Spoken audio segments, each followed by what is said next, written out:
Today, we are talking about 5 prospects that can end up slipping into the first round when nobody knows it. If you are new, feel free to like, comment, subscribe. This is an article I wrote for my buddy Garrett, Football Analysis YouTube. You guys already know him, and I'm going to be bringing it to you in video form, and so you guys please go and check it out. The link will be in the description, and of course, support Garrett's content there. Let's talk about the first one, which is Trevian Henderson. Right now, he is pretty much viewed to be a top 64 product and, going to be in that maybe early second round range. But, I mean, the question is there going to be a third running back in the first? And I think that he absolutely could be. Now, Trevian Henderson, I'm not going to give you guys a full scouting report on it. That's what the videos are for. But Trevian Henderson has that long speed. A B in blocking is a very, very good grade. FYI, very hard to get above that. So he's a very good blocker, reliable home run hitter. The vision is really good when combined with his twitchiness and straight line speed. This guy is kind of looked at in that Jahmyr Gibbs role. We'll see if that ends up coming to fruition, but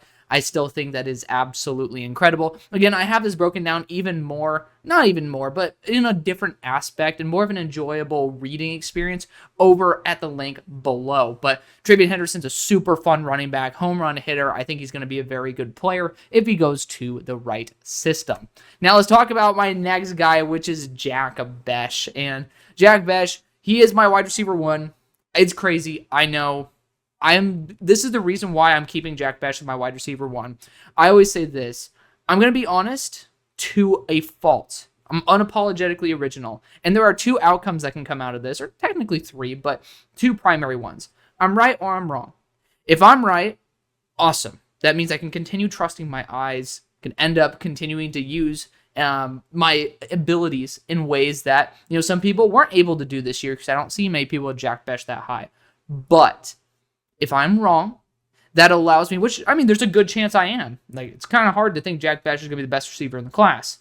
I ended up watching him and I loved him. But what I can end up saying about that is that Jack Bech is going to be a great learning moment. I can understand why I'm scouting receivers incorrectly, and I can end up understanding and learning from it to make my scouting even better and more accurate as time goes on. If I wanted to be a pussy and end up not doing that, hate to say it, not going to get any better, and that's not what you guys are joining me for. So I'm going to be unapologetically original. I think Jack Bech is the best receiver in the class. But let's talk actually about Jack Bech.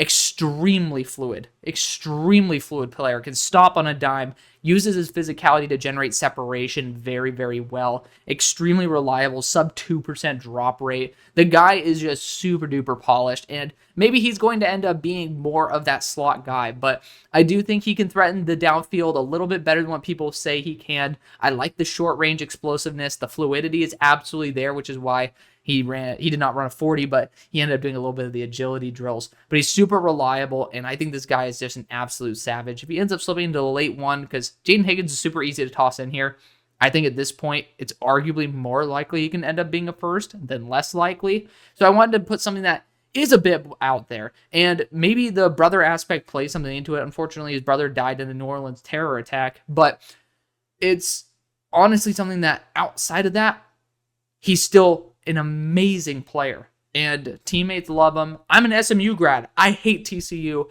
and this guy earned my love and respect, and that had nothing to do with what happened outside of football. So you add that onto it. This guy is worth a first-round pick, in my opinion, and so I'm going to stand on business and say there's a chance, because he's an early to mid-second. There's a chance he goes in the first.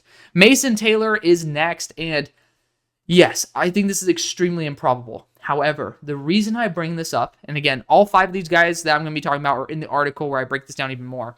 Todd McShay mentioned it as a potential option for the Eagles at 32. So I don't think it's going to happen. Just big asterisk right there. But because he ended up saying it, I think it's worth discussing. Mason Taylor, he has NFL lineage, right? Jason Taylor, makes sense. But on top of that, he's a really good route runner overall. For a tight end, he's a solid route runner. But the thing I love most about him, even on top of his athleticism, is his playmaking IQ. He knows how to develop and manipulate his routes. And for teams like Philadelphia that, Dallas Goedert's getting a bit older, Grant Calcaterra's ass is a tight end too, you might see them push the pedal a little bit. Now, I don't think this would be a first-round move. If, let's just say Howie is going to spend his first pick on Mason Taylor, that's a trade back. You and I both know that. But sometimes You can't do that. Maybe Howie sees the value at 64 and is like, ugh. Maybe he sees a couple teams in the early second that might want Mason Taylor and be like, ugh, can't really pass up on that. And then you get a situation that we'll all disagree with Howie for doing, but still he ends up making that move. So there's a chance of it. Again, you got that bloodline in there, so nepotism at its finest. He can block, he can play make, so I really like that overall for Mason Taylor. Good player. I just have my concern in terms of him going in the first. Then let's talk about Bradyn Swinson. Of course, I'm going to talk about my boy, friend of the show. I ended up doing a interview with this guy. It is attached to Matt Miller's 7-round mock draft, so go check that out as well. But Bradyn Swinson's fantastic. Love this guy. I mean, I'm going to be having a final edge rusher ranking come out soon as well, even though those videos are doing absolutely horrible, but you guys asked for it, and I want to give you guys content that you're going for. Bradyn is someone who has crazy, crazy floor. 60 pressures, 9 sacks in the SEC. Wearing number 4 for LSU as well. So that's baller. You don't just get baller numbers like number 4 at LSU for doing absolutely nothing. This guy was the alpha on the team, and he has a great personality. He's a young guy. He's humble. He likes to run through someone's face, and he's a master technician. Like, he just knows what the fuck's up. Now, some people like to criticize his run defense. I think that's completely overblown. I think that his physicality sometimes get ahead of him and leads him to potentially do that. But I honestly think that when he ends up being consistently in the zone, nobody's better than this guy on the field. And 6'4", 255, prototypical edge build. We were worried that, oh, maybe you're like 245. And no. He's 255. And he ended up even doing some drills. I was hoping he'd show a little bit more, but ended up not testing out the full slate. But regardless, this guy is someone who I have as a blue chip player who's going to be in that second round territory. But you never know if there's a run on edges, if there's some medical red flags for a lot of them, there could just be this new discrepancy that brings Bradyn Swinson into that late first territory. And I'm all here for it. And I hope you guys are as well.